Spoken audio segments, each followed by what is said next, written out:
وعدہ آ پہنچے، بے شک اللہ وعدہ خلاف نہیں کرتا۔ اور تم سے پہلے بھی رسولوں کے ساتھ تمسخر ہوتے رہے ہیں، تو میں نے کافروں کو مہلت دی، پھر میں نے ان کو پکڑ لیا، سو دیکھ لو کہ میرا عذاب کیسا رہا۔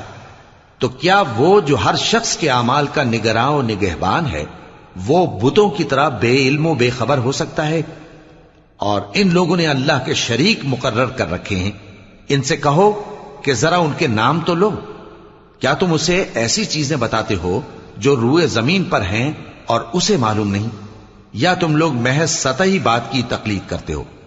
اصل یہ ہے کہ کافروں کو ان کے فریب خوبصورت معلوم ہوتے ہیں، اور وہ ہدایت کے رستے سے روک لیے گئے ہیں، اور جسے اللہ گمراہ رہنے دے اسے کوئی ہدایت کرنے والا نہیں۔ ان کو دنیا کی زندگی میں بھی عذاب ہے، اور آخرت کا عذاب تو بہت ہی سخت ہے، اور ان کو اللہ کے